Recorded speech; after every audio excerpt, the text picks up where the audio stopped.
Bismillahirrahmanirrahim. Assalamualaikum warahmatullahi wabarakatuh. Alhamdulillah, alhamdulillah, wassalatu wassalamu ala rasulillah, amma ba'd. Alhamdulillah Bapak Ibu, bagaimana kabarnya semua hari ini? Semoga selalu berada dalam limpahan keberkahan dan karunia dari Allah Subhanahu wa taala. Alhamdulillah, di kesempatan kali ini saya ingin menyampaikan materi tentang jodoh terbaik, ya.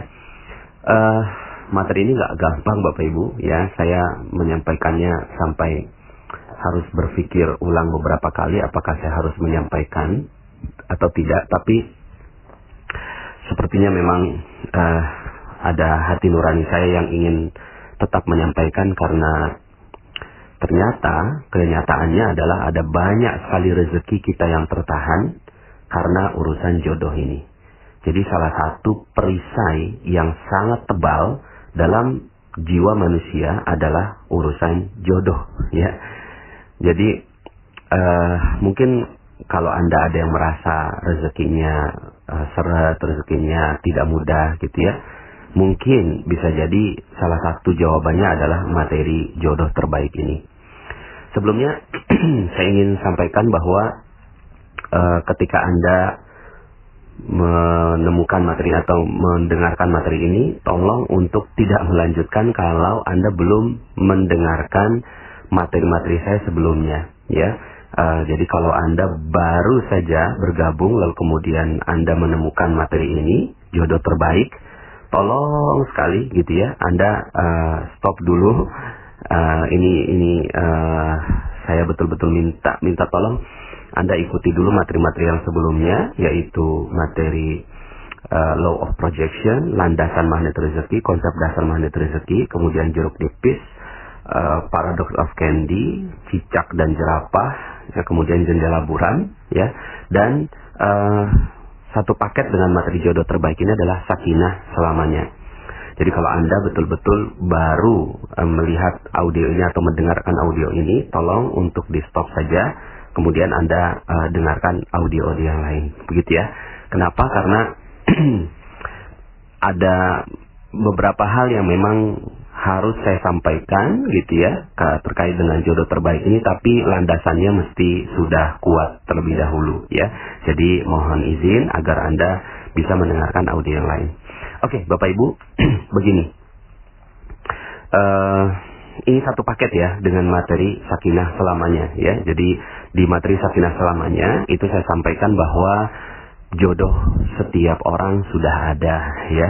Jodoh setiap orang itu sudah ada, dan jodohnya ditetapkan di mana? Yang terbaik sebenarnya adalah di akhirat, dan itu adalah jodoh yang sudah Allah tetapkan. Setiap Allah lahirkan seorang bayi, kemudian pasti dia sudah ada jodohnya, dan jodohnya itu kalau nggak di dunia, di akhirat, dan yang terbaik adalah di akhirat ya.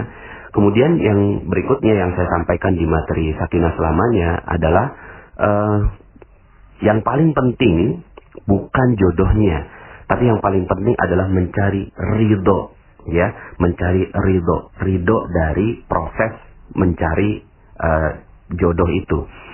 Jangan sampai akhirnya ketika kita mencari jodoh, terus kemudian ternyata kita tidak mendapatkan ridho orang tua kita, tidak mendapatkan ridho kakak adik kita, tidak mendapatkan ridho orang-orang di sekitar kita, ya.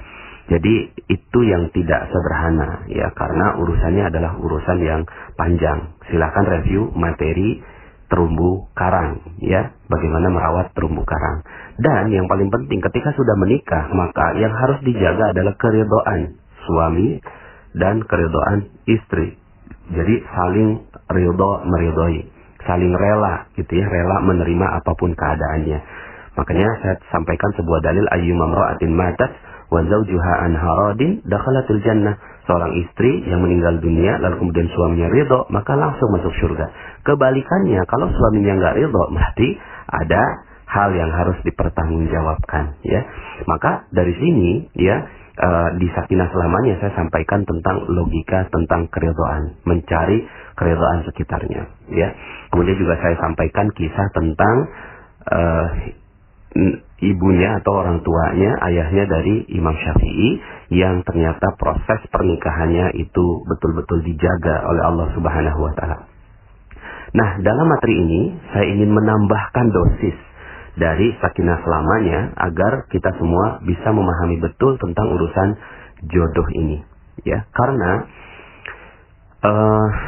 ya ada yang bilang begini, Pak Nas, kok materi yang sakinah selamanya kok gitu sih? Jadinya orang tuh nggak semangat menikah gitu ya. Bukannya nggak semangat menikah, Bapak Ibu. Kondisinya begini, saya ini punya 5 anak perempuan gitu ya. Jadi saya tahu betul bagaimana rasanya seorang wanita yang tidak mendapatkan jodoh. Saya punya anak 5 perempuan. Anak pertama saya udah umur 14 tahun saat ini. 14 tahun. Dan ya tinggal beberapa tahun lagi saya harus menghadapi masa-masa dia untuk mendapatkan atau menerima atau mendapatkan pinangan. Kalau seandainya ada yang meminang. Maka nasihat apa yang terbaik yang bisa saya berikan kepada anak saya gitu. Ya karena anak saya perempuan, maka ya nasihatnya seperti yang saya sampaikan di Sakinah Selamanya. Udah tenang aja, cool gitu ya, nggak usah terlalu gerasa gerusu. Fokus saja sama diri sendiri, karena ketika kita fokus pada diri sendiri dan fokus kepada Allah Subhanahu wa Ta'ala, karena jodoh kita sudah ditetapkan oleh Allah Subhanahu wa Ta'ala. Jadi ya tenang aja gitu ya. Nah, ini yang saya akan sampaikan gitu ya, dan kurang lebihnya bisa jadi ini adalah nasihat untuk diri saya sendiri ketika saya harus menghadapi anak-anak saya yang perempuan ini. Ya, ada 5 perempuan Bapak Ibu. Nah, sebelumnya saya ingin sampaikan begini. Urusan cinta, urusan jodoh gitu, ini selain harta, itu urusan cinta telah menyita seluruh waktu manusia. Ya. Jadi selain harta, urusan cinta itu telah menyita seluruh waktu manusia. Lagu-lagu yang tercipta, film-film yang diproduksi, itu sebagian besarnya karena urusan cinta dan nafsu yang membakar Bapak Ibu. Jadi hampir-hampir kita nggak bisa menemukan film Hollywood yang tidak ada bumbu itu, gitu kan? Tidak ada bumbu cinta. Ya, hampir-hampir semua film Bollywood yang ada di India gitu kan, itu semuanya gitu ya, itu berkisar tentang tema tentang itu ya, dan akhirnya merambah kepada lagu-lagu dan seterusnya. Nah, tapi ternyata Bapak Ibu, ini urusannya nggak sederhana. Urusan jodoh ini urusan nggak sederhana. Kalau seandainya Anda merasakan bahwa rezeki Anda seret gitu ya, rezeki Anda kok nggak datang begitu ya. Ada beberapa yang japri ke saya, Pak Nas, saya nggak zolimi orang, saya kok baik-baik aja, saya kepada orang tua juga saya merawat terumbu karang, kepada orang-orang juga saya menjaga dengan baik gitu. Tapi kenapa kok rezeki saya tetap seret, Pak Nas gitu ya? Ya, saya kan memang nggak tahu apa-apa ya, makanya saya minta mereka untuk yang seperti ini langsung aja coba ke Garbu Tala gitu ya, untuk bertanya langsung kepada Allah. Tapi mungkin bisa jadi salah satu sebab rezeki kita seret karena urusan ini Bapak Ibu, karena urusan jodoh gitu, karena urusan cinta. Kenapa? Begini, bagaimana kalau seandainya ada seorang suami yang istrinya duduk dengan lelaki lain, dan ternyata lelaki lain itu pernah punya hubungan waktu SMA gitu ya. Maka bagaimana perasaan sang suami? Perasaan sang suami pasti dibakar api cemburu, betul ya Bapak Ibu ya? Pasti itu adalah reaksi orang normal pada umumnya. Semuanya seperti itu, punya rasa cemburu, dan rasa cemburu ini luar biasa gitu ya. Itu bisa ditampakkan dengan wajah macam-macam. Dengan kemarahan, dengan nendang apapun, dengan menghancurkan sesuatu gitu ya. Terus kemudian ya intinya api cemburu ini luar biasa, dahsyat gitu ya. Bisa jadi wanita itu kalau sang suami itu melampiaskan kemarahannya bisa ditampar, bisa melakukan KDRT dan seterusnya Bapak Ibu ya. Nah, cuma pernahkah kita renungkan bagaimana kalau seandainya gitu ya Allah yang cemburu ya. Jadi kalau manusia saja cemburunya sudah demikian, bagaimana dengan cemburunya Allah Subhanahu wa Ta'ala gitu ya. Bagaimana jika Allah cemburu? Dan ternyata permasalahan Allah cemburu ini itu ada banyak sekali dalilnya. Ada banyak sekali hadis yang menyebutkan tentang kecemburuan Allah Subhanahu wa Ta'ala. Kapan cemburunya Allah? Ya cemburunya Allah urusan-urusan cinta ini gitu ya. Yuk kita renungkan beberapa dalil gitu ya yang berkaitan dengan ini. Dalam hadis riwayat Bukhari dan Muslim, sesungguhnya Allah pun cemburu dan orang yang beriman itu juga cemburu gitu. Kecemburuan Allah yaitu jika orang mukmin melakukan apa yang diharamkan oleh Allah Subhanahu wa taala. Jadi ketika seseorang melakukan apa yang diharamkan Allah, dan kaitannya di sini adalah urusan cinta, gitu ya, dia melanggar urusan cinta dan melanggar batas syariat begitu ya, itu Allah Subhanahu wa taala cemburu dengan orang yang melakukan hal itu, ya. Kemudian dalam hadis yang lainnya Rasulullah SAW bersabda, tidak ada seorang pun yang lebih menyukai pujian daripada Allah. Maka oleh karena itu dia memuji zatnya sendiri. Dan tidak seorang pun yang lebih cemburu daripada Allah. Maka karena itu Allah mengharamkan perbuatan keji. Ya, hadis yang sama, hadis diriwayatkan oleh Bukhari dan Muslim juga. Artinya apa? Artinya Allah Subhanahu wa taala cemburu. Bagaimana kalau seandainya Allah cemburu? Kalau manusia saja cemburu, itu bisa hancur semuanya. Bagaimana kalau Allah yang cemburu? Hancur semua. Dan kecemburuan Allah ini beribu kali lipat dibandingkan dengan kecemburuan manusia. Ya, dengan cemburunya manusia. Ya, dalam hadis lain tidak ada seorang pun yang lebih pencemburu daripada Allah Azza wa Jalla, gitu ya. Dan ini hadisnya juga riwayat Bukhari dan Muslim, ya. Hadis lain dari Abu Hurairah, seorang mukmin itu merasa cemburu, sedangkan Allah lebih besar lagi rasa cemburunya daripada orang mukmin tadi. Masya Allah, gitu ya. Bagaimana kalau seandainya Allah cemburu dalam urusan cinta ini? Ya, dalam urusan cinta, karena Allah yang tetapkan kita punya rasa cinta, Allah yang tetapkan kita punya rasa suka. Lalu kemudian ternyata urusan cinta ini, ya, urusan cinta ini dilampiaskan kepada sesuatu yang dilarang oleh Allah Subhanahu wa taala, ya. Dilarang oleh Allah Subhanahu wa taala. Nah, dalam keterangan hadis yang lain juga Aisyah radhiyallahu anha itu meriwayatkan tentang kejadian ketika Rasulullah SAW menyampaikan tentang kasus cemburu ini, gitu Bapak Ibu ya. Jadi waktu itu ketika gerhana matahari di zaman sekarang ini berbeda sekali dengan gerhana matahari di zaman dahulu Bapak Ibu ya. Kalau gerhana matahari sekarang ini kita nggak ada yang takut keluar rumah ya. Kita udah tahu bahwa itu adalah fenomena alam gitu ya. Tapi di zaman Rasulullah SAW, gerhana matahari itu sangat-sangat menakutkan. Ya, gerhana matahari itu sesuatu yang sangat-sangat mengerikan gitu. Ya, bagaimana tidak siang hari dimakan gitu ya, kira-kira begitu, dimakan oleh satu zat lah begitu ya dalam pikiran mereka, sehingga akhirnya setiap ada kejadian gerhana matahari semua tuh pada takut gitu kan, pada masuk ke dalam rumah, nggak berani keluar rumah, sampai akhirnya itu gerhana mataharinya selesai. Nah, Bapak Ibu yang dirahmati Allah, pada saat yang sangat mengerikan itu Rasulullah berkhutbahnya tentang cemburu. Jadi sampai-sampai Rasulullah mengingatkan gitu ya, hei, jangan-jangan ini yang terjadi gitu ya. Jangan-jangan ini yang terjadi ini karena kasus cemburunya Allah. Kita lihat ya. Hai umat Muhammad. Jadi saat terjadi gerhana matahari, setelah salat bersama sahabat, beliau berdiri dalam mimbar dan berpesan sangat panjang. Di akhir khutbah artinya ya sudahlah momen yang sangat mengerikan gitu ya, yaitu gerhana matahari.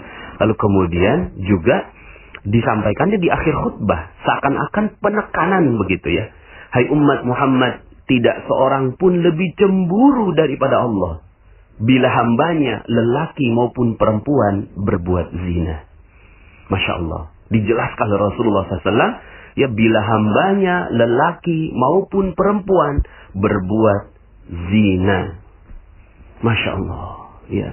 Artinya apa? Artinya zina di sini ya bertahap juga ya. Kita artikannya, ulama mengartikan zina di sini ada yang zina mata, zina telinga, zina hati, zina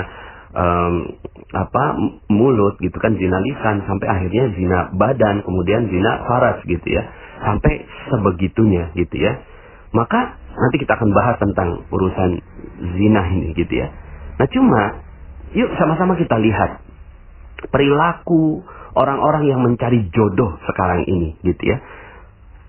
Seorang ibu punya anak umur 30 tahunan. Terus kemudian nanyain ke anaknya, pacar kamu mana nak? Gitu. Kok gelisah banget gitu loh urusan pacar ini. Kok gelisah banget gitu loh. Sampai bertanya-tanya. Sampai malu kalau seandainya anaknya nggak punya pacar. Oh Allah, ini pacaran adalah sesuatu yang tidak diperbolehkan dalam Islam. Tapi kemudian menjadi biasa di hari ini. Gitu ya. Menjadi biasa di hari ini. Pacaran. Apa yang salah Pak Nas? Gitu ya. Ya gimana, ini rasa cinta Allah yang sematkan dan Allah minta rasa cinta ini dijaga baik-baik. Tapi kemudian diumbar dengan begitu luar biasanya di zaman ini. Maka Allah Maha Pencemburu, ya. Sampai-sampai Rasulullah ingatkan, tidak seorang pun lebih cemburu daripada Allah bila hambanya lelaki maupun perempuan berbuat zina. Masya Allah, bisa jadi, ya, bisa jadi. Yuk sama-sama kita, sama-sama introspeksi. Saya pun introspeksi pada diri saya sendiri. Jangan-jangan nih rezeki kita seret. Jangan-jangan rezeki kita tertahan. Jangan-jangan rezeki kita hilang, hancur. Proyek nggak datang-datang. Karena urusan zina ini. Karena urusan mencari jodoh tapi keluar dari batas syariat Allah Subhanahu wa Ta'ala. Gitu ya. Jadi, Masya Allah. Nggak sederhana nih urusan jodoh ini. Gitu ya. Urusan jodoh, urusan cinta. Nggak sederhana. Maka bagi sahabat semua yang masih belum punya calon gitu ya, sudahlah, ya tenang aja. Ya, yang sering terjadi adalah ya laki-laki akhirnya untuk mencari jodoh yang dia lakukan adalah dengan mencoba gitu ya. Mencoba, ini perempuan ini bagaimana, ini perempuan ini bagaimana, perempuan ini bagaimana. Kalaupun tidak terlalu jauh mencobanya, mencoba tangannya, mencoba bagaimana memeluknya dan seterusnya. Nauzubillah di dalam pacaran begitu ya. Allah Maha Pencemburu ketika seorang lelaki berdekatan dengan seorang wanita yang bukan mahramnya, lalu kemudian mereka mencoba-coba melanggar syariat cinta ini gitu ya, maka Allah Subhanahu wa Ta'ala bisa jadi menghancurkan. Kalau kita saja melihat ada seorang wanita ya, yang tadi saya sampaikan, seorang suami melihat istrinya berdekatan dengan laki lain, maka bisa hancur itu semua urusannya gitu ya. Maka bagaimana Allah? Ya. Bagaimana Allah Subhanahu wa Ta'ala ya? Karena menikah ini bukan gitu ya. Bukan untuk menyalurkan syahwat semata, tapi sebenarnya untuk menahan pandangan begitu ya. Maka dari ini ya, ini proses pacaran dulu ya gitu ya. Proses pacaran ini yang katanya itu untuk berproses mencari jodoh gitu, malah berbalik menjadi kehancuran rezeki kita. Karena Allah Maha Cemburu terhadap orang yang pacaran, Bapak Ibu ya. Terus kemudian juga terhadap wanita, ya. Terhadap wanita yang dilakukan, ya, untuk mencari jodoh yang dilakukan adalah menjual dirinya. Mohon maaf sekali lagi.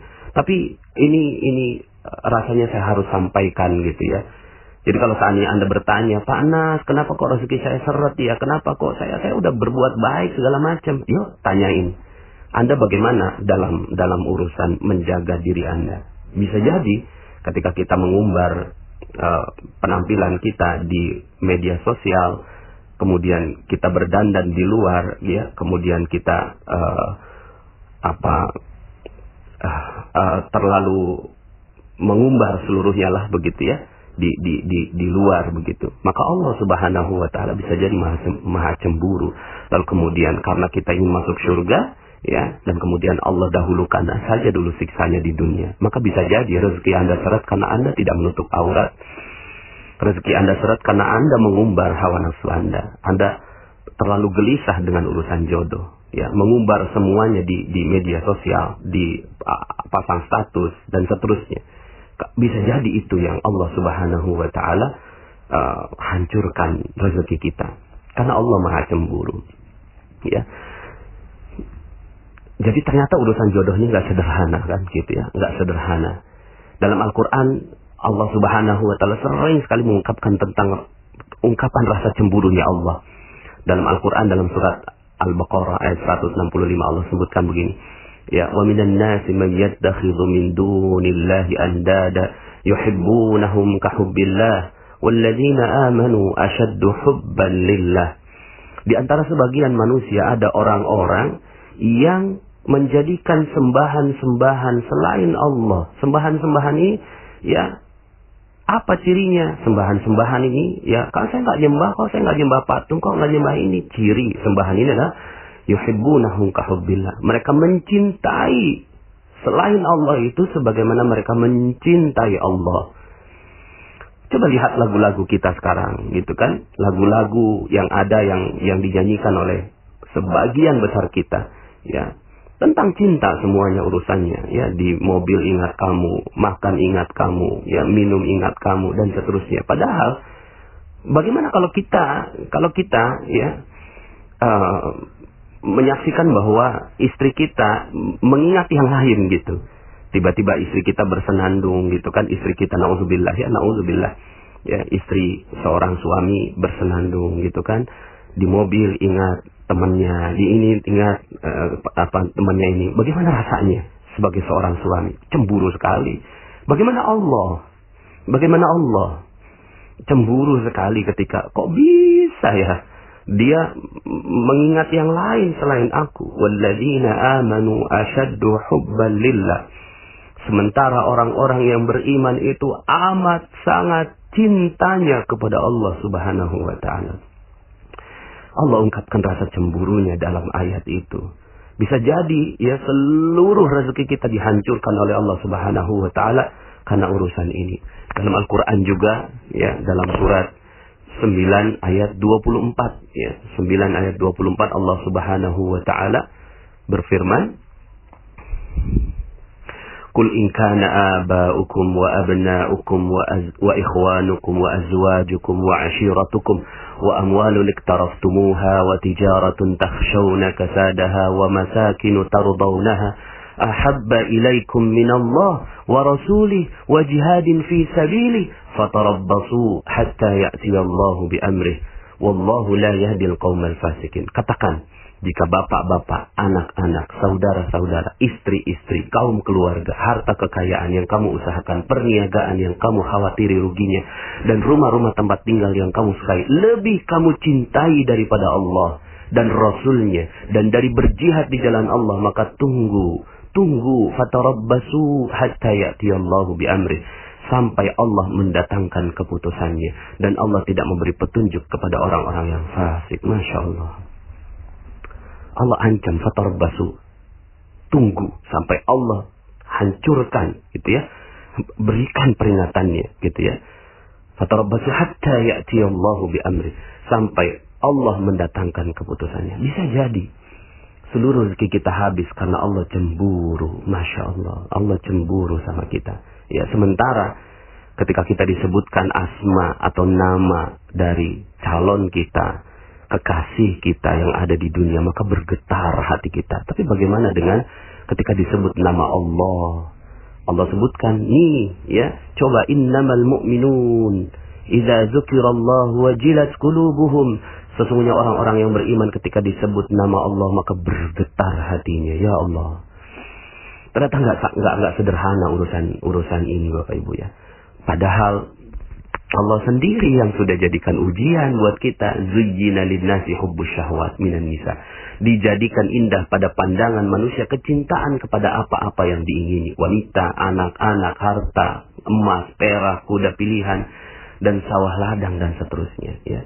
Jadi Bapak Ibu yang dirahmati Allah Subhanahu wa taala, sahabat-sahabat semua, rekan-rekan semua, ternyata nggak sederhana. Dan ini nasihat diri saya, juga nasihat untuk anak-anak saya yang saya ingin katakan kepada mereka, gitu ya. Cuma belum dapat momennya nih ke anak saya yang pertama terutama. Hati-hati urusan cinta ini. Hati-hati urusan cinta. Karena bisa Allah hancurkan seluruhnya.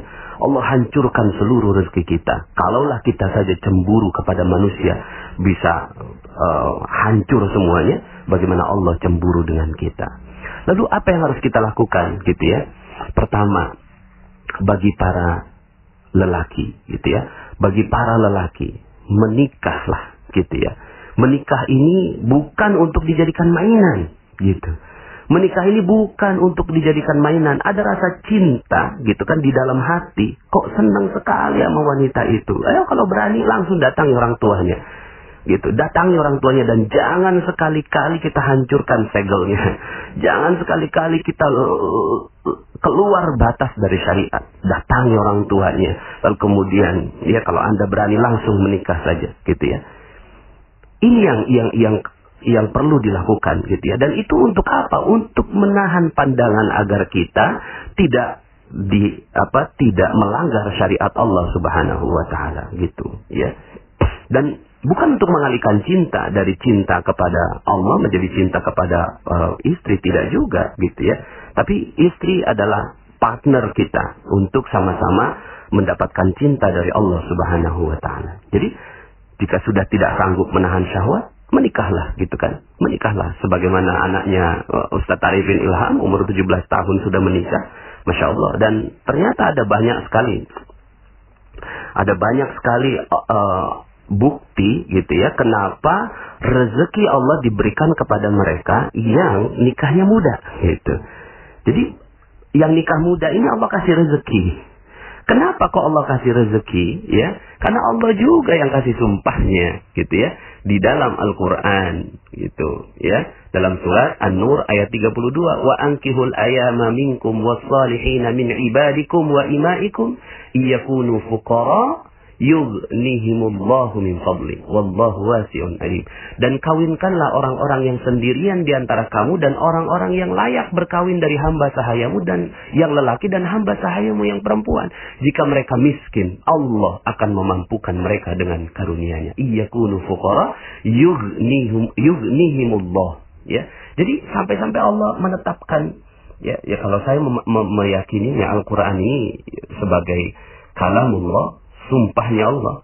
Jadi ketika Allah katakan Allah akan kayakan, maka ini menjadi sumpahnya Allah. Maka nggak usah khawatir, jangan nunggu sampai terlalu banyak dosa yang kita lakukan. Kalau udah mulai ada syahwat, ada udah mulai punya kemampuan untuk itu, segera saja. Dan ternyata di sini urusan menikahkan ini bukan urusan si orang yang mau menikah, tapi urusan keluarganya yang bertanggung jawab agar tidak ada dosa di antara mereka. Begitu ya. Jadi kalau seandainya ada gitu ya keinginan untuk itu, minta tolong sama orang tua, minta tolong sama keluarga untuk segera dinikahkan. Dan keluarga itu tidak boleh sedikit pun menghalanginya gitu ya dengan menanyakan udah mau kasih makan apa anak orang. Bukan. Ya, ini urusan menjaga agar matanya tidak melihat yang diharamkan, agar farajnya terjaga, agar telinganya tidak mendengarkan yang syahwat dan seterusnya. Ini untuk laki-laki. Jadi, ya, untuk lelaki ya segera menikah kalau seandainya memang sudah ada keinginan dan kecenderungan ke sana. Kalau nggak sanggup, puasa gitu ya. Dan betul-betul dijaga agar jangan sampai Allah Subhanahu wa taala cemburu dengan segala rasa cinta yang dititipkan kepada Anda wahai lelaki ya. Kemudian pada yang wanita ini harus hati-hati betul gitu ya. Yang harus dilakukan, dan ini kita hidup di zaman di mana wanita sepertinya mudah saja mengumbar semuanya gitu ya. Karena budaya itu mudah sekali masuk ya. Anda silahkan dengarkan kembali audio saya, lain ladang lain ilalang. Budaya mereka berbeda sekali gitu ya. Mereka mau pamer aurat sebuka-bukanya dan seterusnya, bisa kok dikasih kekayaan sama Allah karena Allah Maha baik gitu. Tapi nanti di akhirat gitu kan mereka akan dihancurkan sehancur-hancurnya oleh Allah Subhanahu wa taala. Maka kita nih wanita gitu ya, yuk sama-sama jaga gitu, jaga betul-betul auratnya, jaga betul-betul kehormatannya gitu ya. Lebih baik sudah berada di rumah gitu ya. Kalaupun seandainya keluar rumah tidak terlalu mengumbar gitu ya penampilannya dan seterusnya gitu ya. Jadi dijaga betul, jangan sampai Allah cemburu ketika kita sang wanita ini keluar rumah. Ya, jaga betul gitu ya. Dan bukan hanya keluar rumah tapi juga keluar status gitu ya. Dan ini yang sering terjadi di status-status Facebook dan seterusnya gitu ya. Kemudian kalau ya datang seorang lelaki yang ingin melamar, ini ada panduan dari Rasulullah SAW. Idza ja'akum man tardawna dinah wa khuluqa fankihuh illa taf'alu takun fitnatun fil ardi wa fasad. Kalau ada lelaki yang sudah engkau ridhoi, ya, dinah wa khuluqah, dinnya, agamanya, dan akhlaknya, gitu. Fankihu, langsung nikahin aja. Jangan mikir dua kali, ya. Kok saya nggak terlalu cinta sama dia, cinta urusan nomor 12. Yang penting sekarang ini jagain cintanya Allah, jagain. Kalau udah datang gitu ya, itu nggak boleh ditolak gitu ya, nggak boleh ditolak, ya. Jadi kalau seandainya ditolak, ya boleh-boleh saja ditolak, tapi ada alasannya karena apa? Dinah wa khuluqah. Ya, dinnya dan akhlaknya. Kalau nggak suka dengan, oh mohon maaf kok saya nggak suka dengan akhlaknya, ya itu alasannya.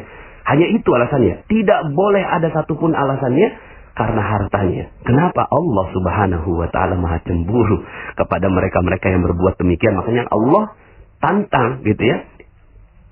Illa taf'alu, kalau nggak dilakukan, takun fitnatun fil ardi wa fasad, akan terjadi ya fitnah di muka bumi dan kerusakan. Itu yang terjadi mungkin sekarang ini, rezeki kita terbatas dan seterusnya. Karena itu kita sering-sering menolak lelaki-laki yang datang pada kita, karena kita yang kita ukur adalah hartanya, bukan dinah wa khuluqah, bukan dinnya, bukan akhlaknya. Nah, ketika sudah dapat gitu ya, sudah memiliki suami, jaga baik-baik gitu ya. Jaga baik-baik, arahkan kepada Allah. Jangan sampai akhirnya gitu ya, itu juga belum tentu jadi jodoh juga kok gitu ya. Jadi jodoh ini apa ya? Belum tentu. Makanya kalau kata Allah, inna min azwajikum wa auladikum aduwwan lakum fahzaruhum, maka kata Allah begitu. Sesungguhnya min azwajikum, dari istri-istri kalian dan anak-anak kalian, musuh bagi kalian. Tuh, Allah tak sebut jodoh, Allah sebutnya musuh. Kenapa? Karena Allah bisa jadi cemburu. Setelah menikah, seorang lelaki jadi sibuk sama istrinya, kemudian ketika dipanggil azan, nggak datang ke masjid. Allah maha cemburu terhadap yang demikian. Kok bisa? Gitu. Maka hati-hati ya. Wanita yang telah memiliki suaminya, jangan sampai ditahan itu suaminya untuk melakukan syariat-syariat Allah Subhanahu wa ta'ala. Lepaskan mereka untuk bertemu dengan Allah Subhanahu wa ta'ala, ya. Jadi kalau itu yang dilakukan, bisa jadi Allah menjadi musuh sang wanita ini, gitu ya. Jadi jangan sampai akhirnya itu yang terjadi. Ya sudah, ya. Hubungan ini suami istri ini adalah partner gitu ya, partner untuk saling menjaga. Seorang suami, ya. Seorang suami yang meminta kepada istrinya karena syahwatnya menggebu, langsung dipenuhi gitu ya. Seorang istri gitu ya, itu tidak boleh sedikit pun menahan suaminya untuk beribadah kepada Allah Subhanahu wa ta'ala. Ketika suaminya berbuat maksiat, ketika suaminya berbuat zalim dan seterusnya, sudah fokus aja. Berarti mungkin belum jodohnya, tapi jangan usah cerai juga gitu ya. Kalau kecuali memang sang suami memutuskan talak dan seterusnya. Nah, kalau ini yang terjadi, ya sudah, yang dijaga cinta terhadap apa? Yang dijaga adalah cinta terhadap Allah Subhanahu wa ta'ala, agar Allah tidak cemburu. Itu yang mesti dijaga dengan baik-baik gitu ya. Nah, kemudian ya, kalau benar-benar ya belum menikah ya, belum menikah, hati-hati. Satu, ya kalau Anda belum menikah, satu, fokus saja sama Allah Subhanahu wa ta'ala. Allah adalah zat terbaik yang siap memberikan jodoh Anda yang terbaik. Gitu. Jadi ya sudah, fokus saja sama Allah, nggak usah cari-cari yang lain, nggak usah terlalu sibuk mikirin jodoh, apalagi wanita. Udah gitu, udah duduk aja, udah nanti juga akan datang sendiri itu jodohnya gitu. Allah yang akan tentukan jodoh buat Anda. Buat yang laki-laki ya, kalau belum menikah ya hati-hati ya, jangan sampai akhirnya tercebur dalam perbuatan-perbuatan yang dilarang oleh Allah Subhanahu wa ta'ala. Kemudian hati-hati dengan zina ya, karena zina ini penghancur rezeki, sehancur-hancurnya ya, sehancur-hancurnya zina ini gitu ya. Makanya hati-hati dengan zina ya, hati-hati betul dengan zina. Sampai-sampai hukuman orang yang berzina kalau belum menikah dicambuk, kalau sudah menikah dirajam sampai mati. Kenapa begitu? Seakan-akan sudah tidak punya hak apapun di dunia ini. Dia udah nggak punya rezeki di dunia. Kalau mau dapetin rezeki akhirat silakan, tapi bertaubat begitu. Masih bisa dapat rezeki akhirat, tapi rezeki dunia udah nggak punya. Saking Allah cemburu dalam urusan cinta ini. Ini kan membara, nafsu membara, lalu kemudian diperturutkan hawa nafsunya, gitu ya. Jadi hati-hati dengan urusan zina ini, karena Allah akan hancurkan semua rezekinya. Jadi kalau seandainya, Pak Nas, kenapa ya gitu kan, kok rezeki saya nggak ada gitu kan? Ternyata ketika diteliti pernah berzina. Ya pantas. Ya. Kalaupun masih bisa hidup itu atas kemurahan hatinya Allah Subhanahu wa taala, kemurahan hati dari Allah Subhanahu wa taala sehingga akhirnya membuat ya ada seorang pezina itu bisa hidup gitu. Tapi apakah Allah Maha menerima taubat? Iya. Allah Maha menerima taubat. Yang penting sadar tentang ilmu ini. Ya Allah, pernah gitu kan saya berzina. Minta ampun sama Allah. Kalaupun nggak dirajam gitu ya. Karena memang nggak mungkin juga sekarang ini dirajam ya. Ngeri kita sekarang ini kalau sampai dirajam bisa masuk polisi gitu ya. Apa yang dilakukan seperti Rabi'ah al-Adawiyah. Rabi'ah al-Adawiyah gitu ya. Kemudian ketika pernah melakukan kesalahan gitu ya. Atas urusan cinta ini. Kemudian seterusnya sepanjang hidupnya yang dilakukan adalah beribadah kepada Allah Subhanahu wa taala. Karena dia ngerasa udah nggak punya hak rezeki di dunia. Udah nggak punya hak rezeki di dunia. Gitu. Akhirnya yang dilakukan ya sudah. Gitu kan. Kalau seorang yang sudah berzina nggak punya hak rezeki lagi di dunia. Apa yang dilakukan? Dia beribadah kepada Allah Subhanahu wa taala. Ya. Insya Allah Allah Maha menerima taubat. Allah Maha mengampuni. Kalau Allah mau dikasih kok rezekinya pelan-pelan. Tapi nggak usah terlalu berharap karena udah seperti ini. Ya, tinggal apa yang dilakukan. Yang dilakukan ya sudah dekati Allah saja. Udah itu yang harus dilakukan kepada mereka-mereka yang pernah berzina, gitu ya. Karena kalau itu yang dilakukan maka dihancur. Tapi kalau seandainya belum menikah ya hukumannya cambuk. Tapi ya nggak bisa juga dicambuk sekarang ya karena kita nggak pakai hukum Islam sekarang ini. Tapi ya sudah. Gitu kan, yang kita ingin lakukan adalah bagaimana kita tidak menjadikan Allah cemburu terhadap diri kita, gitu ya. Ya, nah jadi hati-hati, jangan sampai pacaran, ya. Kalau belum menikah jangan sampai pacaran. Pacaran itu penghancur rezeki terbesar, gitu. Karena dia wala taqrabuz zina, jangan dekati perzinahan. Allah yang udah minta begitu karena Allah yang kasih rezeki, maka Allah katakan, gitu ya. Hati-hati, yang kayak gini-gini bisa rezekinya hancur. Jadi kalau seandainya, Pak Nas, kenapa ya rezeki saya hancur? Kenapa kok rezeki saya seret? Pernah pacaran? Pernah. Ya bisa jadi. Karena itu. Terus gimana dong kalau udah pernah? Ya kalau pernah, minta ampun. Kalau belum terjadi, ajarin nilai ini terhadap anak-anak kita, kepada keluarga kita. Ya, siapa sih yang nggak pernah berbuat dosa? Ya, yang ngomong ini juga punya banyak dosa. Ini sama-sama kita sama-sama. Karena urusan jodoh ini, ya, ini urusan yang menghancurkan rezeki sehancur-hancurnya. Jadi, ya sudah, gitu ya. Nggak usah ada pacaran, nggak usah, gitu ya. Karena pacaran adalah penghancur rezeki terbesar. Panas, saya pernah pacaran, saya juga mungkin pernah berzina, tapi kok rezekinya baik-baik saja. Hati-hati, hati-hati. Kalau yang kayak gitu, itu bisa jadi istidraj. Bisa jadi Allah senangin kita di dunia supaya akhirat nggak dapat apa-apa. Makanya minta ampun sama Allah. Kalau udah pernah berbuat itu, ya jangan-jangan nanti disiksa di akhirat. Karena rezeki juga bukan hanya uang, tapi keharmonisan. Jadi kalau seandainya, kenapa kok ya gitu ya, saya kok nggak harmonis dengan suami, nggak harmonis dengan mertua, kemudian ada masalah dengan tetangga, ada masalah dengan bisnis, ada masalah dengan apa, ya bisa jadi Allah lagi ngancurin kita karena urusan jodoh ini. Dari dulu mungkin sebelumnya kita sudah melakukan kesalahan-kesalahan. Tapi sekali lagi Allah At-Tawwab, Allah ini Maha penerima taubat, gitu. Allah Maha penerima taubat. Ya, makanya sekali lagi saya katakan, saya tidak mudah untuk menyampaikan materi ini, tapi rasanya sepertinya perlu saya sampaikan karena banyak yang merasa aman, gitu. Banyak yang merasa aman dari setelah mendapatkan materi perisai rezeki. Panas, alhamdulillah saya udah duha, udah tahajud, udah sedekah, tapi kenapa ya saya kok rezekinya nggak datang-datang? Ya bisa jadi ini, bisa jadi urusan jodoh ini, urusan cinta ini, gitu. Lalu kemudian kesimpulannya terakhir gitu ya, yang ingin saya sampaikan ini kan judulnya adalah jodoh terbaik. Lalu siapa jodoh terbaik itu? Jodoh terbaik tidak ada yang lain kecuali jodoh yang mengajak kepada Allah. Udah, itu. Itulah jodoh terbaik. Jodoh terbaik adalah jodoh yang di dunia mengajak kepada Allah. Kalau tidak mengajak kepada Allah berarti bukan jodoh terbaik. Mungkin jodoh tapi bukan terbaik. Gitu, bukan jodoh yang baik. Gimana Pak Nas kalau seandainya saya udah dapetin suami yang sepertinya bagaimana gitu ya, KDRT, zalim, gak pernah sholat dan seterusnya. Ya, sepanjang dia tidak menceraikan kita, ya sudah, kita aja yang bertaubat, minta ampun kepada Allah Subhanahu wa taala, terus bertaubat kepada Allah gitu ya, dan bersabar saja dengan keadaannya karena sudah pernah ada akad nikah. Akad nikah itu sumpah. janji yang sangat-sangat agung, mitsaqan ghalidha. Itu perjanjian yang amat erat, kuat sekali. Kalau seandainya suami ucapkan talak baru kemudian Anda selesai gitu ya. Dan ternyata kan bisa juga jodoh akhirnya bukan suami kita yang sekarang kan.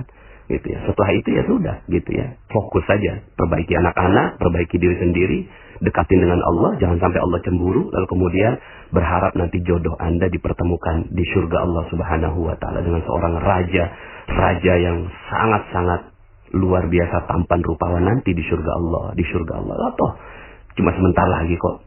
Dunia kan cuma 60 tahun, 70 tahun dibandingkan dengan jutaan tahun yang akan kita lalui sampai ke akhirat, lalu kemudian nanti di surga itu abadan selama-lamanya gitu ya.